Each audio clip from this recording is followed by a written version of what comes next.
Wat heb ik aan dat gepleerd was de noodhuis? Daar werden we allemaal niet wijzer van. Du wilt me toch niet vertellen dat mijn cliënt door schulden is? Nee, maar wat aan het ongeluk wat zich gebeurd was. Toen zich in een Belse vrachtauto onder de tunnel had vastgereden. Maximale doorgehuurte, 2 meter en 10 centimeter. Een camion, 20 centimeter hoger. Ja, en aangezien dat er dus geen politie in de buurt was, hebben ze de gok maar genomen. Met het resultaat knettervast en weer een paar dagen die tunnels toe. En daar is mijn vriend Louietje gaan leren je schuld aan. Het is toch onverduidelijk dat die Belgen door zelf schuld aan zien? Ja, nee. Als die vriend, zoals ze dat zegt, de tunnel gaat hoger had gebouwd, was het gar niet gebeurd. Dus wel schuldig. Niet schuldig. Dat maakt een officier wel hoe of hij schuldig is. Maar in dit geval is hij niet verantwoordelijk. Hij heeft die tunnels niet te hoog gebouwd, maar was van straten de schuld aan. Die heeft het asfalt te diep erop gelegd. Had er het minder opgelegd, was er niks gebeurd. Ik pleit in ieder geval voor vreeswoord wegens gebrek aan bewijs. Zeg advocaat, jij doet nog wel zo slim en zelfverzekerd. Maar weet jij de overeenkomst tussen een man en een tas koffie? Man en tas koffie, hè? Wat is daar nou weer voor gezever? Typisch vrouwelijke gezever. Nee, vrouwelijke gezever. Toen werd het gar niet. Ik zal het echt vertellen. Die werken de allebei op de zenuwen. Schrijf dat maar eens op. Dat is een goeie. Nou, dat katten van u twee, dat is nergens van nodig. Maar wat wel leuk is, huur ik naar een onbetrouwbare bron. Rijkswaterstaat heeft een bandenprikker in dienst genomen. Om er bij de tunnels voor te zorgen dat er zich geen auto meer vastloopt. Auto te hoog, bank kapot en karma. Maar dat even er tussendoor. Meneer Galeria, wilt gij nog het zeggen voordat ik het vonnis uitspreek?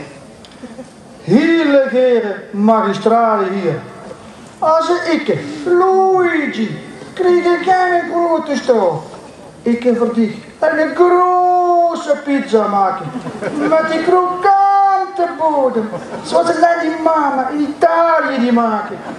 Vind je ze fijn? Vind je fijn?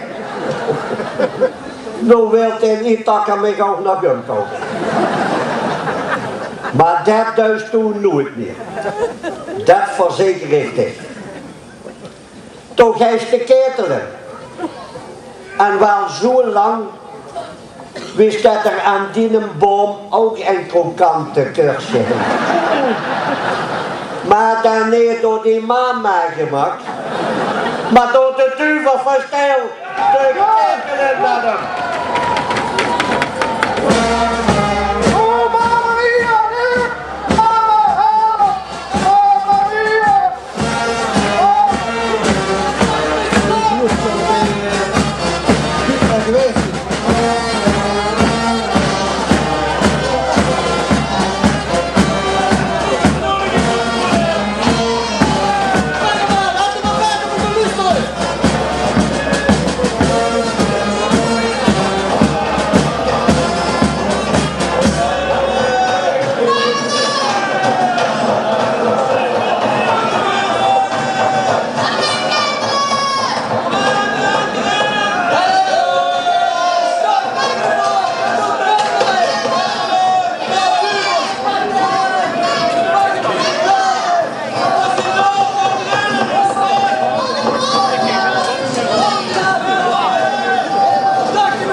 Het zuid doorheen op het museumplein weer schoon uit.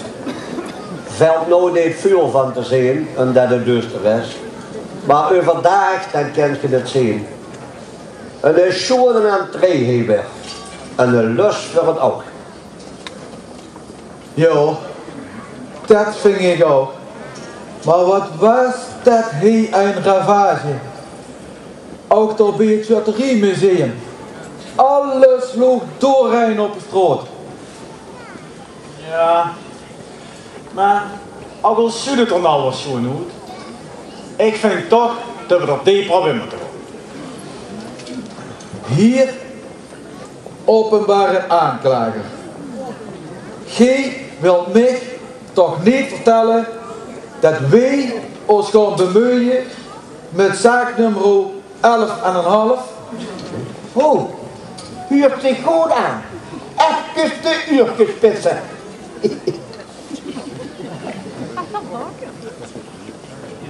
Ja, ik vroeg me ook af wat voor een zaak dat is gevierd. Dat is een zaak tussen de paters en het Charteriemuseum. En ik vind dat wij ons toch niet mee moeten bemoeien. En doe glad Janus al gaar niet. Precies. En dat doe ik ook niet. Toch wil ik met de vingers niet aan branden. Tenminste, als ik onpartijdig kan blijven. Maar dat vuurtje, dat wil ik niet meer aanwakkeren. Loop maar gauw te zitten. Nou, oké. De vingersbanden, dat wil ik ook niet. Maar aan de andere kant, we kennen toch ook niet zomaar op goed geluk hier een zaak in de groep gooien. Maar wie zou dat dan niet? Dat duikt een oeles toch ook altijd met uw motto's? Daar kent ze volgens mij ook nooit niks mee. Oh, wacht even. Maar hier ken ik wel geen mij. En daarom daag ik voor het gericht de heer Huub Beer. Zonder vaste woon- of verblijfplaats en zich meestal ophaaiende ergens tussen Aarsen en Belleven. Maar meestal en van. Oh. Wie hadden toch besloten om die berenzaak niet meer op te vuren? En hoe kom je weer met de beer aan? Huub Beer. Wie is dat? Maar man, dat weet ik nog wel. Dat had ze toch zelf ook wel uit de woord op kunnen maken. Burger Beer, uit Groot Venlo, door Hullewulle. Nou, dat is geen kleine vest. Toch pak ze weer een gewichtig persoon aan. Die kennen de duivel zomaar niet in de ketel gooien. Die kennen zich daar ook niet harten. En daarbij, dan hebben we een levensgroot probleem. Die kennen we nooit meer goed. Sorry, die kennen we nooit meer aan een been.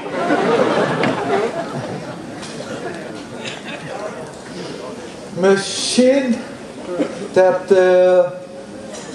de firma Ewalds, drager van de Golden Ketel, dat die met uw grote heftruck kunnen komen. En dat die dan met een heftruck de ketel op de grond zetten. En dat ze dan misschien nog tijd hebben om met een hijskraan te komen om de Huub doorin te huffen. Wat denk je? Zal ik die even bellen? Niks bellen. Ik ben nog falikant op tegen dat goed old Hubert de ketel in moet. Natuurlijk. Stel die voor, dit zit erin en ik kan er nooit meer uit. Wie moet dan allemaal die sleuteloverdrachten doen? Ze weten het nu al niet meer. Wacht. Misschien tussendoor dan de van ter Stroeten voor kunnen gebruiken. Want hij heeft ook wel een figuur. Dat klopt. Maar aan de andere kant moeten we met de van ter Stroeten ook kijken. Die moest zich een sleutel geven Want hij sloot hier op stijl alles af, zelfs het zwembad. Die sleuteloverdrachten, dat zie niet zo direct als probleem. Maar ook ik ben van mening dat burger Beer niet te ketelen moet. Kunnen we nemen eens anders pakken, heel bijvoorbeeld een paar hoe het volk. Kunnen we daar nemen zo'n snutten? Ik zal eens in mijn notulen kijken of er nog het namen en zaken in staan die de duivels Dat duurt me te lang. de klauwen Dat duurt me te lang, zo'n potloodpunt. Laat me maar eens even kijken, ik snap er nog heel weinig. Van de paters hoor ik dat er een hoop van die jongen aan het remmen waren in de tuinen de ganse tijd. Misschien dat we dat door een paar moeten snutten. Van de zomer ging ik hier met mijn kinger een ijsje halen bij de frietkrom. En ik denk, ik kom me even zetten op een van die bankjes toe. Maar daar was geen plaats. Daar zaten van die hangeieren. Maar nou met deze temperaturen zussen ze er niet. Zitten ze toes achter die gebreide onderbox zeker.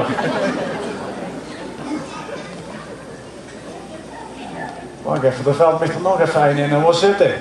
Waar is hij van de knie? Daarachter.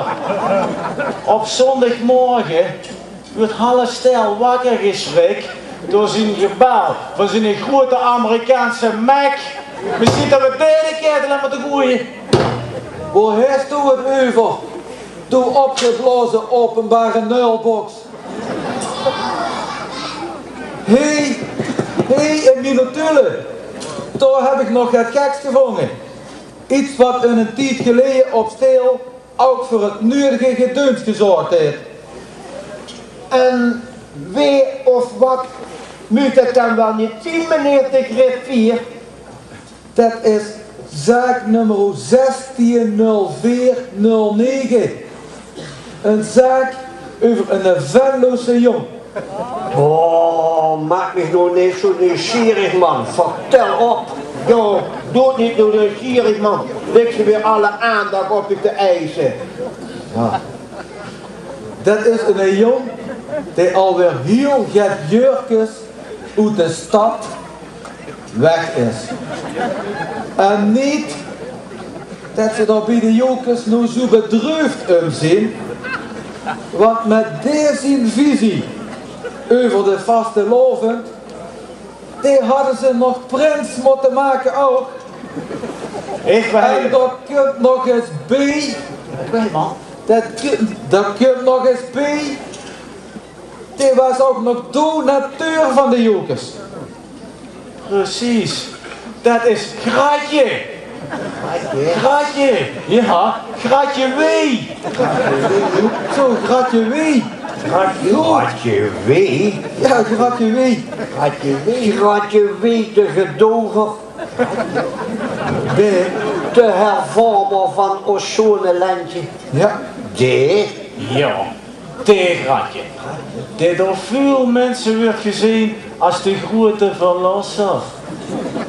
En de kijk wie een profeet die in eigen land niet geëerd wordt. Het zou zo'n zin als de heen waar. Dan kosten we die eens even naar boven. Wat is dat door zedig aan een plakket? Die is verdomme nog nog één. Het is dat. Hallo. Zullen we die maar naar boven laten komen dan? Hij durft dit. Oh, die duivels hebben we er maar bijna. Je hebt zeker geen bewaking.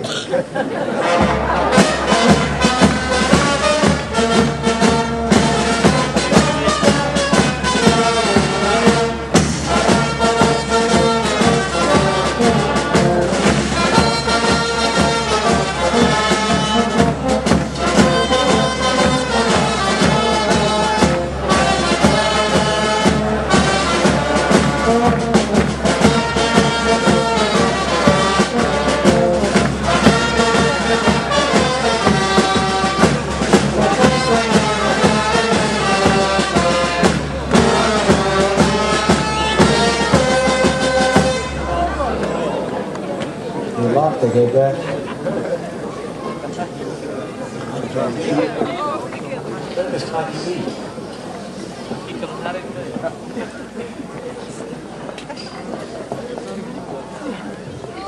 Zien we nog aan de hand toch? Meneer Gratje? Nee. Ik heb hem wel schreven. Zo, meneer Gratje.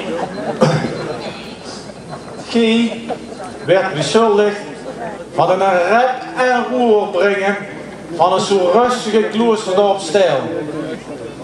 En dat gij de vrije meningsuiting en alles wat ermee samenhangt bekritiseert.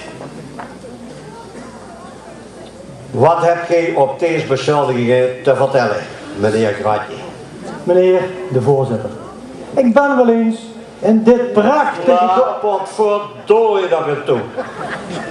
En ziel even dimmelen, jong. Op de eerste plaats ben ik geen kamervuurzer. En op de tweede plaats best hij in Venlo geboren. En lulst toen net zo makkelijk plat als wij ook. Dus zij uit met het ABN. Mijn excuses, edelachtbare. Ik wil alleen maar zeggen dat ik nog niet zo lang geleden in dit schone deur ben geweest voor een verkiezingsbijeenkomst. Precies. En dat is het er nog net. Dat heeft voor heel veel beroering bezorgd. Om 7 uur 's morgens wordt er al deilen van stijl voor het verkeer afgesloten. Ja? De heer Bezems, die kost zijn eigen stroot nog niet meer in. En s'avonds was het nog erger. Ik kost nog niet meer wie een hond uitlaten.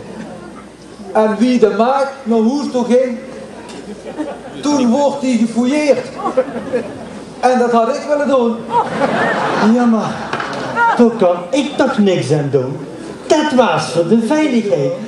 Denk toch dat ik even de lol een loeizwoer kogelvrij vest aan heb, gewijde. Ho, hè, gewijde. Dat met de vest, dat kan wel kloppen. Maar als toch niet zomaar van alles de wereld in rupt en alles weg wilt hebben wat ik niet bevelt, dan was dat gar niet nodig. Dat is een grote leugen. Gij ziet knettergek. Ik zeg wat ik vind en ik zeg dat wanneer ik dat ook wil. Zo simpel is dat. Ja, maar dan. Oh ja. Oh ja. En waar moet dat dan heen? Als de overal maar rupt. Kop voor de tax. De zusters, hier op stijl, waren in rep en roer. En tussen mensen dat het al vroeger gold. Ach, schijt toch uit wat een zwabberig verrol, meneer de openbare aanklager. Gij weet totaal niet wat gij over hebt. Je hebt de stukken. Jij hebt het niet gelezen. Dat is gewoon te dom voor woord wat gij er zegt. Man, ik krijg er tonen van in mijn ogen. En ik kreeg er ook tranen van in mijn ogen. Dom. Ik moet er niet aan denken. Dat ik straks niet meer kan genieten van zo'n grote lekkere warme shottertje warme met een bak knoflooksaus. Meneer de advocaat, als dit me helpt, dan beloof ik dat die zwanenzaken gerust mogen blijven. En dan moet ik in mijn partij treden, want een goede advocaat, net zo goed als Steven Moskowitz, dus ik kan ook met die kamer liggen, dik als ik nog wel eens gebroken. Nee jong, dat is niet te leuk. Kijk maar wat ze thuis met die zaken. Ik ga wel wokken. Hier, Gratje. Zet de advocaat is van het slagen af. Maar bedenk dat er zonder boetelengers geen kloosterdorp stijl geweest zou zijn. De advocaat nog niet heeft kunnen druimen van zo'n lekkere soort als zwaarder. En als dit niet zomaar gaat de wereld in rupt, het hij op stijl voor iedere toerist en voor iedereen goed toeven is. En daarom moeten we een voorbeeld stellen. En dat doet dan ook dat wij alle oproerkrijgers in de hang van Vos, Lucifer en zijn duivels geven. Zodat zij over die lot En over uw deelnood kennen beslissing. Duivels, pak hem op. Meneer de officier, proficiat, wat een flut veroordeling. Hé mij, toen gij aan dat gij allemaal knettergek ziet geworden. Gij hebt je niet. En nu wilt gij mij ook nog veroordelen? Ik dacht het even voor niet. Ik deed een wrakingsverzoek in, stelletje hulpeloze subsidieslurpers. Dat wrakingsverzoek, dat zal de geen niet redden, jong. Dat wie zich gewoon af. Of sterker nog, dat veeg ik zo van de tafel af. Als zo'n mens, dat zo heel steile rabber roerkens brengen, dan zeg ik wat ik vind. En ik zeg dat ook zo dik als ik dat wil. En dat is de ketelen met ik. Jammer dan, duivels voor mij.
Zo, dat was het dan weer voor deze keer, dames en heren.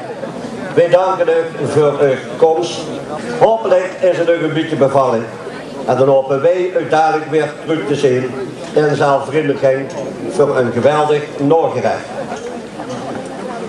Met Viersband Pats, doekspel, de keteleers, doekspel Tegels Brood, geregeld, ongeregeld en doekspel de Boerenrood. Wie is daar? En ik wil nodig even de woord geven aan de voorzitter van de keteleer, Marcel van Eer.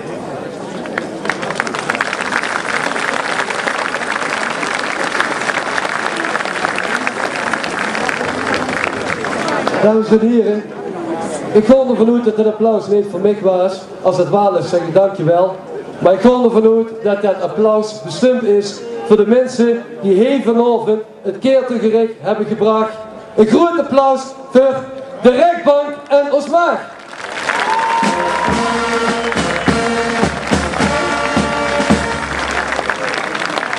Ons maag voor de eerste keer Eugenie van Gerven.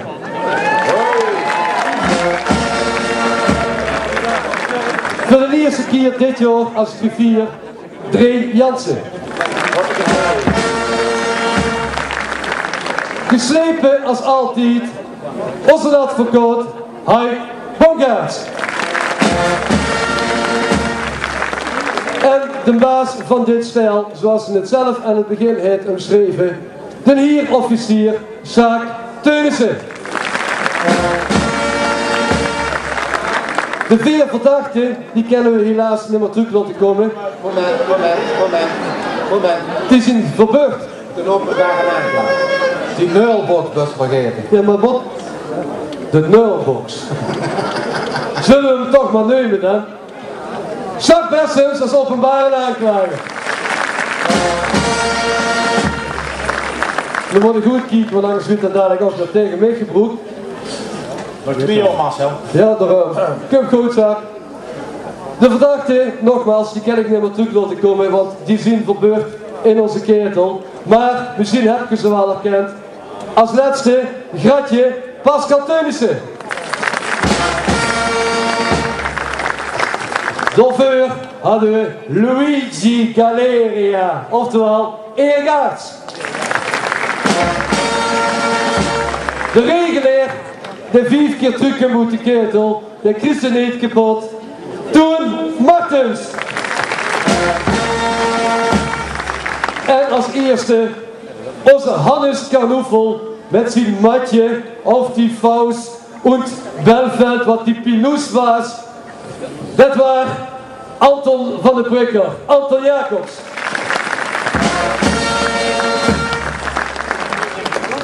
Nu wil ik nog één persoon naar boven halen, want die heeft ervoor gezorgd, zij heeft ervoor gezorgd, dat wij met z'n allen dat keertelgericht zo hebben kunnen brengen wie dat we het nou hebben gedaan. En neem van mij aan, met die mensen hier achter mij en die mensen die de keertel in zijn gegaan, is dat niet gemakkelijk. Om dat discipline in aan te brengen en om die mensen zo weer te krijgen dat ze spelen wie dat de regisseuse dat voor ogen heeft. Ik wil daarom Geert naar boven roepen. Gitte Hoeze, regisseuse van het Keertelgericht 2010.